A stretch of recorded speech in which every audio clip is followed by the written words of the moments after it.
Hey guys, welcome back to my YouTube channel. तो आज हम अपोजिट सीरीज को फिर से कंटिन्यू करने जा रहे हैं। तो जैसे कि हमने प्रीवियस एपिसोड में देखा था, वांग ज़ाओ ज़ाओ शांग की तरफ अटैक करने लगा होता है। लिंक सोच रही होती है नहीं ये सही नहीं है, ये तो कुछ ज्यादा फास्ट अटैक है। तो एपिसोड नंबर 608 की स्टार्टिंग होती है। लूजिंग जल्दी से ज़ाओ शांग के आगे पहुंच जाता है और वांग ज़ाओ के अटैक को अपनी स्वॉर्ड से खत्म कर देता है। वांग ज़ाओ बोल रहा होता है तुम्हारी इतनी हिम्मत, तुम मेरी तरफ अटैक कर रहे हो, मैंने हाफ स्ट्रेंथ भी अपनी यूज नहीं की अभी इस अटैक में। तो दोबारा अटैक करने लगा होता है और बोल रहा होता है कि मैंने अभी वांग जी को अवेंज नहीं किया है। मैं ऐसे क्यों नहीं कर देता कि पुराने और जो नए ग्रजेस है मेरे तुम्हारे साथ, उन्हें एक ही बार में खत्म कर देता हूँ। ज़ाओ शांग बोलती है ध्यान से। तभी एक इंसान बोलता है कि एक यंग गर्ल को तुम ड्रैगन सिटी में अटैक कर रहे हो, क्या तुम मरना चाहते हो? वो ज़ाओ शांग का अंकल होता है, वो अंदर से अटैक कर देता है। वांग ज़ाओ के हाथ से वो स्वॉर्ड टूट जाती है और वो बोलता है क्या? वो सोच रहा था वॉइस ट्रांसफॉर्मेशन, क्या ये वो इंसान है जो ट्रू मीनिंग स्वॉर्ड पेविलियन को गार्ड करता है? वो इस लिटिल गर्ल को जानता है। तभी जो ड्रैगन सिटी का कैप्टन होता है वो वहां पे पहुंच जाता है और बोलते है कि किसकी हिम्मत है ड्रैगन सिटी में अटैक करने की, क्या तुम मरना चाहते हो? वांग ज़ाओ बोल रहा होता है लॉर्ड ज़ुओ, ये ईविल लड़की है जिसने मेरे डिसिपल का हाथ तोड़ा। ड्रैगन सिटी का गार्ड होता है, वो बोल रहा होता है कि ये सच बोल रहा है, क्या तुमने स्टार्ट किया? ज़ाओ शांग बोलती है तो क्या हो अगर मैंने इसके हाथ को तोड़ दिया, अगर मैं इसे मार भी दूं फिर भी क्या ही हो जाएगा? गार्ड बोल रहा होता है तुमने क्या बोला, इतने घमंडी कैसे हो सकते तुम? तभी एक आवाज ज़ाओ क्विन को बोलती है कि ये लड़की ऐसी जिसके साथ तुम फाइट नहीं कर सकते और इसको कुछ भी नहीं बोल सकते हो। ज़ाओ क्विन सोच रहा होता है कि ये तो लॉर्ड क्वीन की आवाज है। वांग ज़ाओ सोच रहा होता है कि लॉर्ड ज़ाओ को यहाँ पे रुकना नहीं चाहिए। ज़ाओ शांग बोलती है कि और क्यों नहीं बोलते, तुम क्या चाहते तुम? ज़ाओ क्विन बोलता है कि नहीं कुछ नहीं, तुम जा सकते यहाँ से। ज़ाओ शांग बोलती है अच्छा हुआ। वो अंकल किंग को शुक्रिया बोल देती है और फिर लूजंग को बोल रही होती है मैं माउंटेन से ज्यादा टाइम से बाहर नहीं आई हूँ, तो मुझे तुम ड्रैगन सिटी में क्यों नहीं घुमाती हो? लूजंग बोलते ठीक है चलो चलते हैं। वैसे जा रहे होते हैं, वांग ज़ाओ चुपचाप देख रहा होता है उन्हें जाते हुए। वो ज़ाओ क्विन से पूछता है कि लॉर्ड ज़ुओ, इन्होंने रूल्स को तोड़ा है ड्रैगन सिटी के और तुमने इन्हें ऐसे जाने दिया? ज़ाओ क्विन उसके कंधे पे हाथ रखता है और बोलता है फ्लैग मास्टर वांग, कुछ लोग ऐसे होते हैं जिनके साथ तुम फाइट नहीं कर सकते हो। अगर उस यंग गर्ल ने बोला होता मुझे तुम्हें मारने के लिए तो मुझे वो माननी पड़ती बात, तो ध्यान देना आगे से। वांग ज़ाओ बोल रहा होता है कि ये एक्चुअल में है कौन? ज़ाओ क्विन बोलता है कि मैं तुम्हें एक बार दोबारा रिमाइंड करता हूँ, क्वेश्चंस मत पूछो। वांग ज़ाओ बोलता है कि मैं समझता हूँ। वो सोच रहा होता है कि मुझे पता नहीं था कि वो बच्चा जानता है इस तरह के किसी इंसान को। फिर मैं आधे घंटे के बाद का सीन दिखाया देता है।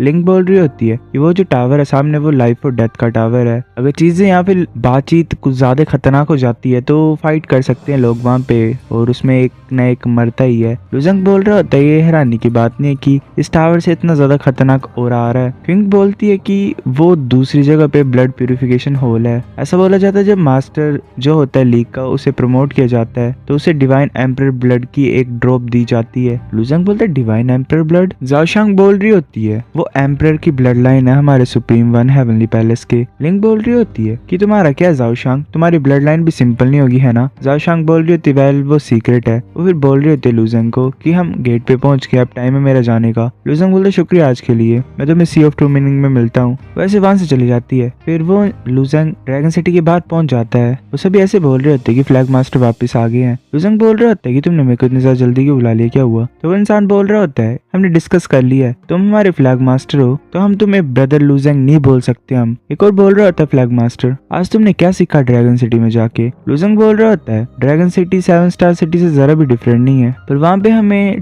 ट्रू मीनिंग स्वॉर्ड मैनुअल्स मिल सकते हैं। वो बोल रहे होते हैं ट्रू मीनिंग स्वॉर्ड मैनुअल्स, इसका मतलब ट्रू मीनिंग डिवाइन एबिलिटीज हैं क्या उनमें? लूजंग बोल रहा था हाँ मैंने काफी ज्यादा चूज किए हैं ट्रू मीनिंग स्वॉर्ड पेविलियन में, तुम चूज कर सकते हो जो तुम्हें पसंद है। एक इंसान बोल रहा था सिल्क्रियन स्वॉर्ड मैनुअल, ये स्वॉर्डमैनशिप तो हमारी एकेडमी में प्रैक्टिस की जाती थी, वैसे डिफरेंट मैनुअल्स को चूज करने लग पड़ते हैं। लूजंग बोलता है कि तुम कुछ ज्यादा फेमिलियर हो इसके साथ, क्या तुमने पहले भी कहीं पे देखी है? इंसान बोल रहा था नहीं मैंने नहीं देखी है, पर हमने स्वॉर्ड कलेक्शन डायरेक्टरी में पढ़ा था कि ऐसी बुक्स भी होती हैं। जो ट्रू मीनिंग ऑफ स्वॉर्ड है वो 6 लेवल्स में डिवाइड की जाती है इस वर्ल्ड में, जो तुम लाए हो वो 4th लेवल की है और एंटायर डाउ स्वॉर्ड पैलेस में सिर्फ 7 ही थी। लूजंग बोलता अच्छा ऐसी बात है, मेरे पास कुछ और बुक्स हैं जो मैंने स्पेशली यू बैचेंग और तुम्हारे लिए सिलेक्ट की हैं, मुझे ये नहीं पता कि किस लेवल की स्वॉर्ड टेक्निक है ये। वो इंसान बोल रहा होता है 3 ब्रह्मा गॉड स्वॉर्ड टेक्निक और divine ruler momentum sword technique, ये तो 6th लेवल की स्वॉर्ड टेक्निक्स हैं, ये टॉप की डिवाइन एबिलिटीज थी स्वॉर्ड कलेक्शन डायरेक्टरी में भी। फ्लैग मास्टर तुमने कुछ ज्यादा पैसा दिया होगा इनको बाय करने के लिए। लुजंग बोल रहा होता है पैसे की चिंता मत करो, प्रैक्टिस करो तुम शांति से। वो सभी शुक्रिया बोल देते हैं लुजंग को। फिर लुजंग लिंक को बोल रहा होता है फ्लैग मास्टर यिन, मैं स्वॉर्ड मैनुअल को पहले पढ़ता हूँ। यिन बोल रही होती है कि ठीक है flag master Luo, good luck. लुजंग बैठ जाता है और सोच रहा होता है चलो पहले मर्जिंग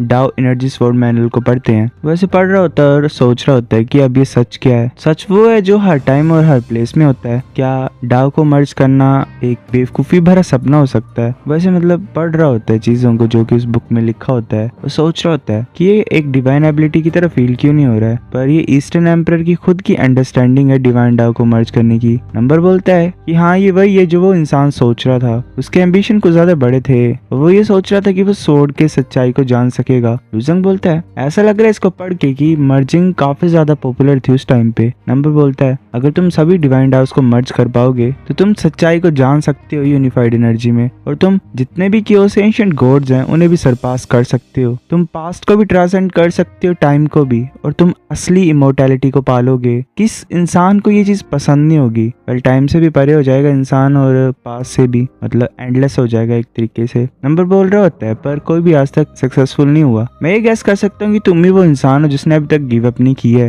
लुजंग सोच रहा होता है मेरे कोई इंटेंशन नहीं है गिव अप करने के, और ऊपर से मर्जिंग डाउन एनर्जी जरा भी कमजोर नहीं है। लुजंग बोल रहा होता है कि आगे का कंटेंट 3 स्टाइल मर्जिंग डाउ एनर्जी स्वॉर्ड मैनुअल में है क्या। वो 3 स्टाइल्स ऐसे होते हैं कि एक मर्जिंग डाउ एनर्जी होती है, एक 3 एनहाइलेशन स्ट्राइक होती है, एक 6 एनहाइलेशन स्ट्राइक होती है, 1000 एनहाइलेशन स्ट्राइक होती है। जो ईस्टर्न एम्परर है उसने मर्जिंग डाउ एनर्जी को 3 स्टेजेस में डिवाइड किया। हर एक स्टेज डिफरेंट पावर का है। वो सोच रहा होता है कि उसके कंपैरिजन में मेरी मर्जिंग स्वॉर्ड कुछ खास नहीं है। उसमें मैं सिर्फ पावर को फ्यूज डाउ के साथ मिक्स करके अटैक करता हूँ। उसमें सिर्फ क्वांटिटी बढ़ती है, क्वालिटी में कुछ फर्क नहीं पड़ता है। इस तरीके से ऐसा हो जाता है सीन कि मैं गोल्ड के पत्थर को मार रहा हूँ किसी के सर के ऊपर। क्या ये किसी स्वॉर्ड की सच्चाई जो ईस्टर्न एम्परर ने सोचा था। ये चीज मुश्किल है समझने के लिए। मुझे लग रहा है मुझे शांति से समझना पड़ेगा इस चीज को दोबारा से। फिर मैं आधे घंटे के बाद का सीन दिखाया था। लुजंग सोच रहा था अभी के लिए मैंने पढ़ लिया, चलो सी ऑफ ट्रू मीनिंग में जाता हूँ अपने प्रोमिस को फुलफिल करने के लिए। फिर हमें सी ऑफ ट्रू मीनिंग का सीन दिखाया था। वो माउस वहां पे होता है और बोलता है कि मैंने ऑलरेडी सीक्रेट की और डिवाइन क्रिस्टल्स दे दिए हैं, तुम मेरे को क्यों वेट करा रहे हो। ज़ाशांग बोल रही होती है क्या जल्दी है तुम्हें, तुम इस जगह पे 1 दिन या 2 दिन से थोड़ी फंसे हो। 1 घंटा और वेट कर लोगे तो क्या हो जाएगा। लुजंग वहां पहुंच जाता है। वो माउस बोल रहा होता है फाइनली तुम आ गए। लुजंग बोलता है कि मेरा इंतजार करो, मैं करता हूँ कुछ। ज़ाशांग बोलती ठीक है। लुजंग वहां से गायब हो जाता है। वो माउस बोल रहा होता है द्वारा चला गया। ज़ाशांग बोल रही होती कि जल्दी करने की कोई जरूरत नहीं है, तुम शांति से इंतजार क्यों नहीं करते। फिर हम 3 घंटे के बाद का सीन दिखाया जाता है। वो जो ग्रीन बाटर होता है वो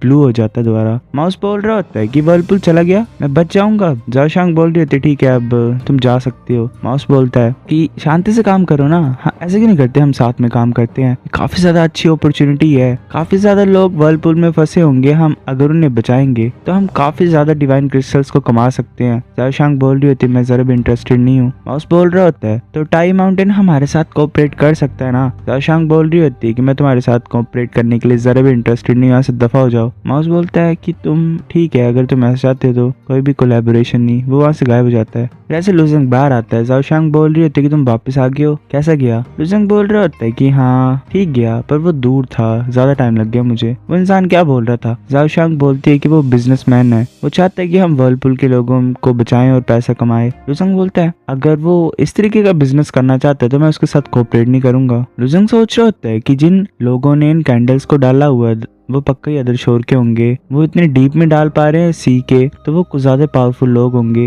लुजंग बोल रहा होता है कि कुछ को हटा के ही हमने काफी ज्यादा टेंशन को अट्रैक्ट कर लिया है। अगर ऐसा करते रहेंगे तो जो आगे सिचुएशंस और प्रॉब्लम आएंगे हमारे सर के ऊपर, हम उन्हें नहीं झेल पाएंगे। ज़ाशांग बोल रही होती है वो चुप भी नहीं रह रहा था तो मैंने उसे बोल दिया यहाँ से दफा हो जाओ। लुजंग बोलता है हंसते हुए कि मुझे 1 मिनट दो। फिर हम 4th लाइन को साथ में क्रॉस करते हैं। ज़ाशांग बोलती ठीक है। फिर हमें अदर शोर के डार्क रीजन का सीन दिखाई देता है। वहाँ पे एक स्नेक की तरह कुछ होता है जिसके ऊपर कैंडल रखी होती है, वो कुछ ज्यादा ग्लो करती है। तभी एक इंसान वहां पे पहुंचती है। वेल इंसान तो नहीं, बटरफ्लाई जैसी होती है। वो बोल रही होती है लॉर्ड सुओ क्या रीजन है तुमने मुझे यहाँ पे क्यों सम्मन किया। तभी एक स्ट्रेंज सी आवाज बोल रही होती है कि एक ही मंथ में 2 कैंडल्स बुझ गई सी ऑफ ट्रू मीनिंग में। वो बोल रही होती है लड़की क्या कोई बड़ा सा स्टॉर्म था क्या सी में। सुओ बोल रहा होता है कि नहीं कुछ भी नहीं था। लड़की बोलती है तो अजीब सी बात है, जब यांग सोल सी ऑफ ट्रू मीनिंग में एंटर करती है तो वो कम्प्लीटली खत्म हो जाती है। कौन साउल कैंडल को बुझा सकता है। क्या तुम चाहते हो कि मैं किसी को भेजूं सिचुएशन को इन्वेस्टिगेट करने के लिए। सुओ बोल रहा होता है नहीं, इतनी ज्यादा साउल कैंडल्स हैं तो कुछ ना कुछ शायद एक्सीडेंट हो गए होंगे। हजारों कैंडल्स को हम बनाते हैं पैलेस में और बना भी दी हैं। मैं इन्हें डिलीवर करता हूँ जितनी जल्दी हो सके, ताकि फिर हम आगे काम को जल्दी कर सके।